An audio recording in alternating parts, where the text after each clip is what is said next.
بسم اللہ الرحمن الرحیم۔ السلام علیکم۔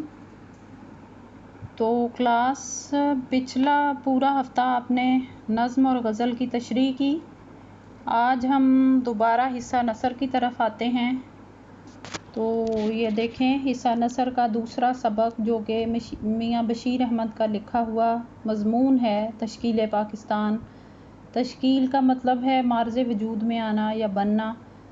تو اس میں پاکستان کے معرض وجود میں آنے کے راستے میں جو مختلف تکالیف، جو مشکلات درپیش آئیں اور ساتھ جو تحریکیں شروع ہوئیں، وہ ان سب کی تفصیل ہے۔ کافی لینتھی مضمون ہے اور اس میں سن وغیرہ بھی کافی زیادہ ہیں جو آپ کو یاد کرنے پڑیں گے۔ تو پہلے ہم اس میں مصنف کے تعارف کی طرف آتے ہیں۔ میاں بشیر احمد کا سن پیدائش 1893 اور سن وفات 1971۔ سیکنڈ ایئر ان کی ایک نظم جو قرارداد پاکستان کے بعد بہت پاپولر ہوئی، وہ نظم تھی ملت کا پاسباں ہے محمد علی جناح، ملت ہے جسم جاں ہے محمد علی جناح۔ تو یہ دیکھیں، یہ انہوں نے قائد اعظم کے بارے میں نظم لکھی تھی جس نے بہت شہرت حاصل کی۔ قائد اعظم کے اچھے ساتھیوں میں شامل رہے، شاعر بھی تھے اور نثر نگار بھی۔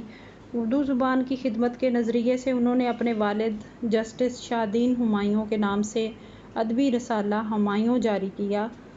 وہ صرف شاعر اور ادیب ہی نہیں تھے، تحریک پاکستان کے حوالے سے ایک اہم شخصیت بھی تھے۔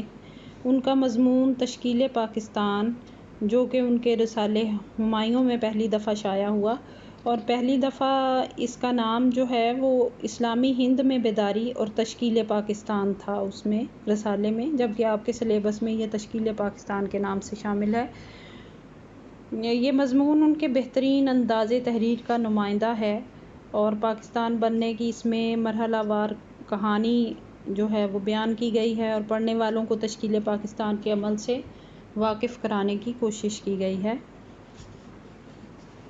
اس میں سب سے پہلے تو ہم اس کے دیکھتے ہیں کچھ، یہ دیکھیں میں نے انڈر لائن کیے ہوئے ہیں۔ اس میں کچھ اہم شخصیات اور کچھ تاریخی واقعات اور مقامات ایسے ہیں جن کی وضاحت جو ہے وہ بہت ضروری ہے۔ سب سے پہلے اس میں اورنگزیب عالمگیر کا ذکر ہے، میں نے انڈر لائن کیا ہے۔ ہندوستان میں یہ مغلیہ خاندان کا چھٹا بادشاہ جو شاہ جہاں کا تیسرا بیٹا تھا، سن 1619 میں پیدا ہوا اور 1707 میں 90 سال کی عمر میں یہ فوت ہوا۔ یہ اس میں دیکھیں اس کا سن وفات لکھا ہوا ہے، تو 90 سال کی اس نے عمر پائی۔ تو اس نے تقریباً 1658 میں اپنے بڑے بھائی کو شکست دے کر اور اپنے والد کو معزول کر کے یہ بادشاہ بنا۔ 50 سال تک اس نے حکومت کی اور ملک کا انتظام جو تھا وہ اسلامی شرعی اصولوں پر قائم کیا اور ملک میں اسلامی قوانین کے نفاذ کے لیے فتویٰ عالمگیری کے نام سے ایک کتاب مرتب کروائی۔ یہ بادشاہ جو تھا وہ سادہ زندگی بسر کرتا تھا۔ روایات ہیں، تاریخ میں ہے کہ قرآن پاک لکھ کر یہ اپنے لیے روزی کماتا تھا۔ سن 1707 میں جیسے ہی اس کا انتقال ہوا تو ساتھ ہی مغل حکومت کا شیرازہ بکھرنا شروع ہو گیا۔ اس کے بعد پہلے پیراگراف میں ہی آگے یہ دیکھیں شاہ ولی اللہ اور شاہ عبدالعزیز کا ذکر ہے۔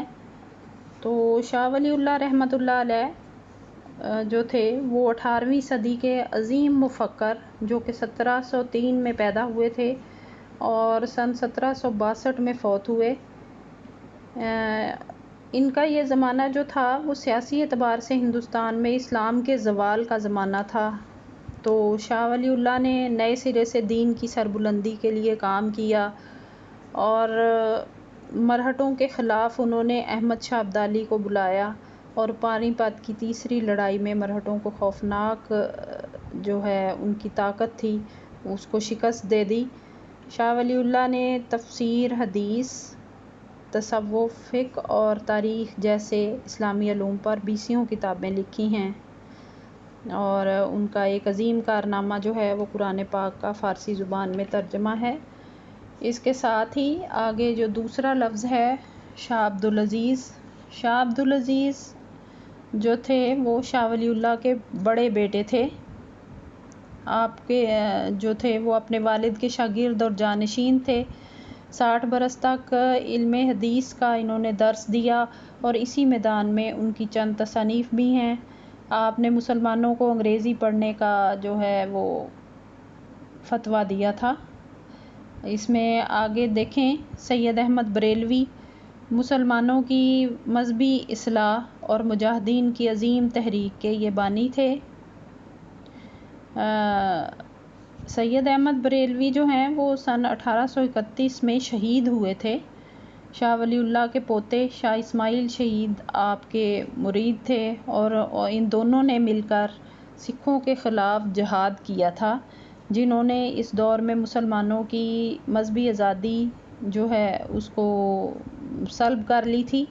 دونوں بزرگوں نے ہندوستانی مسلمانوں کے علاوہ افغانستان اور قبائلی علاقہ کے مسلمانوں کی مدد حاصل کر کے سکھوں کے خلاف کئی جنگیں لڑیں اور جو فتح ہونے والے علاقوں میں خلافت راشدہ کے انداز میں اسلامی شریعت کا انہوں نے نفاذ کیا تھا۔ تو سید احمد بریلوی جو ہیں وہ 1831 میں سکھوں سے لڑتے ہوئے شاہ اسماعیل شہید سمیت بالا کوٹ کے مقام پر شہید ہو گئے تھے اور وہیں دفن ہیں۔ تو اسی میں یہ دیکھیں آگے میں نے بالا کوٹ کو بھی انڈر لائن کیا ہوا ہے۔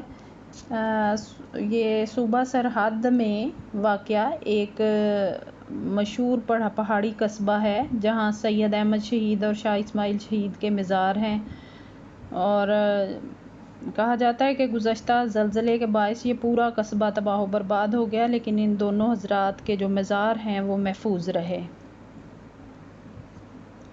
اس کے بعد سر سید کا ذکر ہے، دیکھیں میں نے انڈر لائن کیا ہے۔ سر سید احمد خان پورا نام ان کا، ہندوستانی مسلمانوں کے یہ مشہور رہنما تھے جنہوں نے بیک وقت تعلیمی، سیاسی اور معاشرتی انقلاب برپا کر دیا تھا۔ علی گڑھ تحریک کے بانی تھے۔ انہوں نے مسلمانوں کی سیاسی، مذہبی، معاشرتی، اخلاقی، علمی، ادبی ہر طریقے سے ان کی اصلاح کے لیے یہ تحریک چلائی تھی۔ آپ نے متعدد مختلف موضوعات پر کتابیں لکھیں، جن میں خطبات احمدیہ خاص طور پر مشہور ہے۔ مسلمانوں کی تعلیم کے لیے علی گڑھ کالج قائم کیا اور ایک ادبی رسالہ بھی انہوں نے جاری کیا تھا تہذیب الاخلاق کے نام سے۔ اور اس کے بعد یہ دیکھیں آگے بہار کا ذکر ہے۔ اس زمانے میں بہار میں مسلمانوں کی فرائضی تحریک اٹھی۔ بہار جو ہے یہ ہندوستان کے صوبے مغربی بنگال کا مشہور تاریخی شہر ہے۔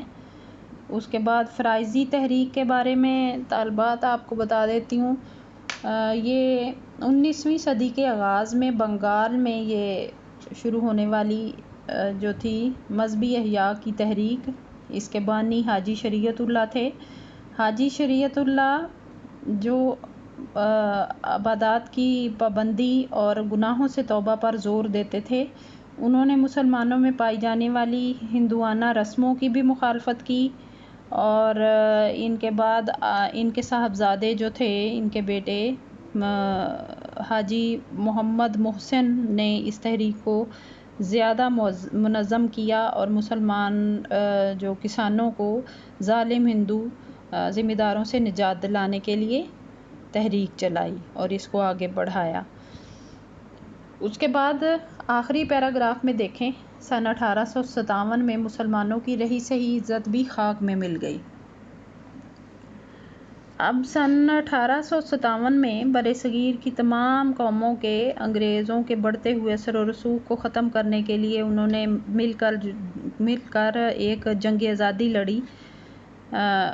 انگریزوں نے اس کو بغاوت کا نام دیا اور غدر کا نام دیا، اور اس کی تمام تر ذمہ داری جو ہے وہ مسلمانوں پر ڈال دی، کیونکہ انہوں نے براہ راست مسلمانوں سے حکومت چھینی تھی اور وہ انہی کو اپنا دشمن سمجھتے تھے۔ ٹھیک ہو گیا۔ اس کے بعد یہ دیکھیں صفحہ نمبر 7 پہ. اس میں یہ ملک ہاتھوں سے گیا، ملت کی آنکھیں کھل گئیں.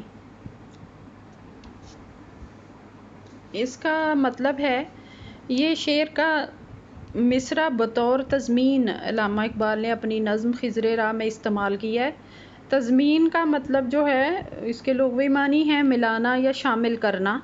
تو اصطلاح میں اس سے مراد یہ ہے کہ کسی دوسرے شاعر کے شعر پر مصرع یا بند لگانا، یعنی اپنا مصرع اس کے ساتھ شامل کرنا یا بند لگانا.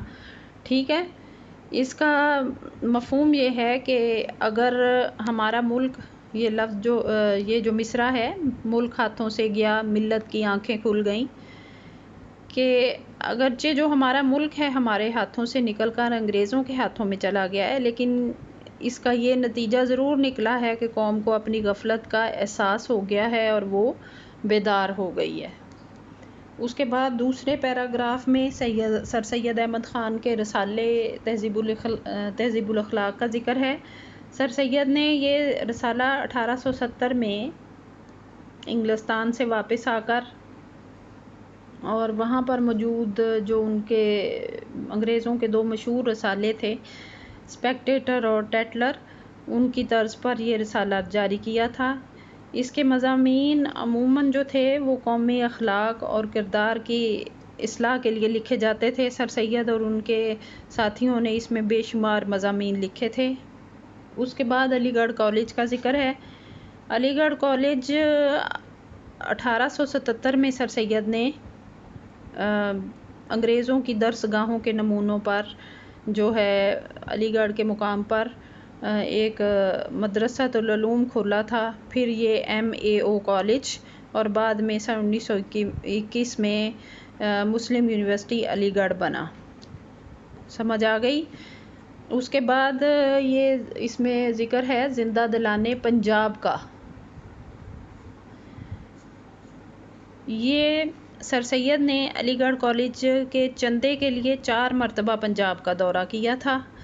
اس میں پنجاب کے مختلف اضلاع مثلاً لدھیانہ، امرتسر، جلندھر، لاہور اور پٹیالہ وغیرہ میں ان کا جو ہے پرجوش طریقے سے خیر مقدم ہوا تھا اور اہل پنجاب نے دل کھول کر ان کی مدد کی تھی.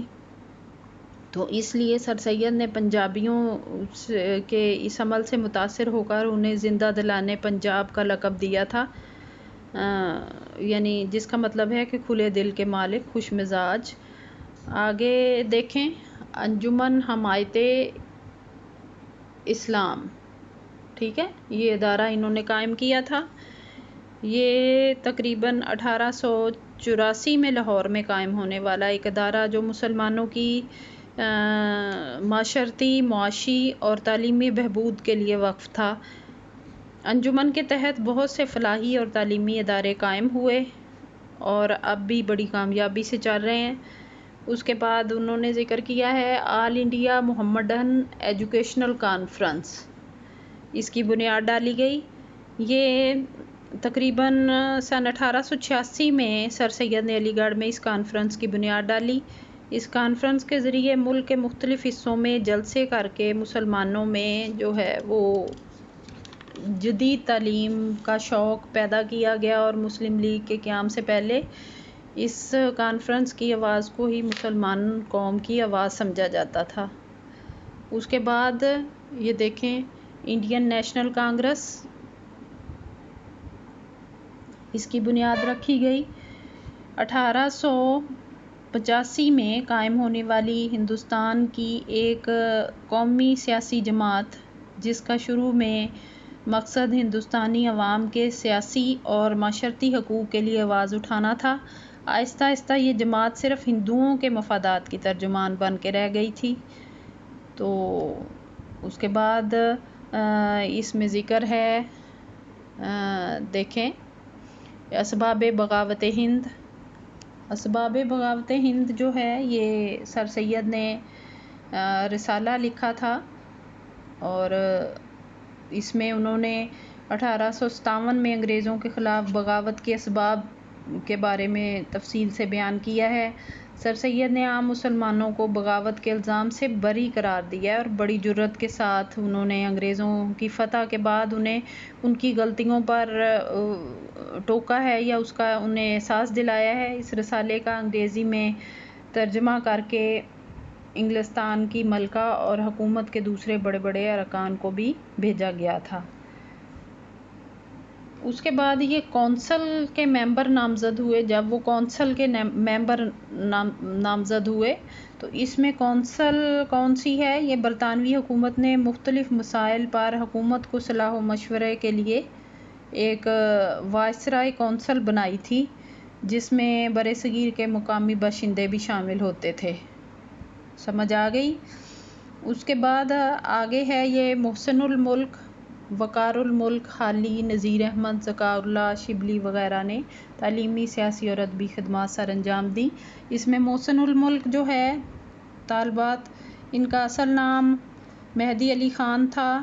آپ سر سید کے جانشین اور علی گڑھ کالج ٹرسٹی بورڈ کے سیکریٹری تھے۔ حیدرآباد میں بڑے بڑے عہدوں پر یہ فائز رہے۔ وقار الملک جو ہیں، ان کا اصل نام نواب مولوی مشتاق حسین تھا۔ نواب محسن الملک کے بعد علی گڑھ کالج ٹرسٹی بورڈ کے سیکریٹری بنے اور سن 1906 میں مسلم لیگ کے قیام کے لیے انہوں نے زبردست کوششیں کیں اور اس کے قیام پاکستان کے سلسلے میں، اس تحریک کے سلسلے میں بہت زیادہ یہ کام کرتے رہے اور سر سید کے ساتھیوں میں ان کا بہترین ساتھیوں میں ان کا شمار ہوتا ہے۔ اس کے بعد حالی کا ذکر ہے۔ مولانا الطاف حسین حالی، مسدس حالی کے علاوہ انہوں نے بہت سی کتابیں لکھی ہیں اور سر سید کے قریبی ساتھی تھے۔ مسدس حالی جو ہے، ان کا ایک عظیم کارنامہ ہے، اس کے بارے میں بھی میں آپ کو بتاتی ہوں۔ تو سب سے پہلے ان کو یہ مختلف جو ان کے ساتھی ہیں ان کا ذکر ہے، تو ان کا تعارف میں آپ کو کروا دوں۔ نذیر احمد جو ہیں، ڈپٹی نذیر احمد، اردو کے سب سے پہلے ناول نگار تصور کیے جاتے ہیں۔ اردو میں ناول نگاری کے ذریعے جو مسلمان گھرانوں میں اصلاح پیدا کرنے والے یہ سر سید کے قریبی دوست اور ساتھی تھے۔ اس کے بعد ذکاء اللہ کا ذکر ہے۔ سر سید کے ساتھی اور مشہور مصنف تھے۔ مختلف کالجوں میں یہ ریاضی، اردو اور فارسی کے استاد رہے۔ اس کے علاوہ تاریخ، سائنس اور اخلاقیات وغیرہ پر انہوں نے بے شمار کتابیں لکھیں اور ان کا جو 10 جلدوں پر مشتمل ان کی تاریخ ہندوستان جو ہے وہ بہت مشہور ہوئی۔ اس کے بعد شبلی دیکھیں، شبلی کا ذکر ہے۔ مشہور مورخ تھے، ابتدا میں سر سید کے قریبی ساتھیوں میں سے تھے، بعد میں ندوۃ العلماء کے جو نام سے لکھنؤ میں ایک علمی مرکز کی انہوں نے بنیاد رکھی۔ ندوۃ العلماء کا مطلب ہے طالبات علماء کی مجلس، ندوہ کا مطلب ہے مجلس۔ اس کے بعد آخر میں دیکھیں یہ حالی کی مسدس کے بارے میں ذکر ہے۔ یہ حالی کی طویل نظم تھی، مد و جزر اسلام بھی اس کو کہا جاتا ہے۔ یہ طویل جو اصلاحی نظم تھی، اس میں 1889 میں پہلی بار یہ شائع ہوئی اور اس کتاب نے ہندوستانی مسلمانوں کی جو ہے بیداری میں اہم کردار ادا کیا۔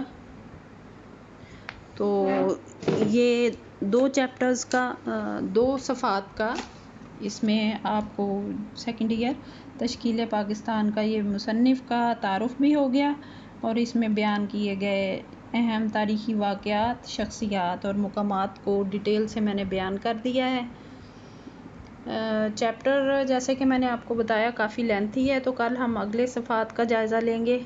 آپ ان پیجز کی ریڈنگ کیجئے تاکہ میں جو ڈیٹیل میں نے آپ کو بتائی ہے وہ سمجھ آ جائے۔ ٹھیک ہو گیا؟ اللہ حافظ۔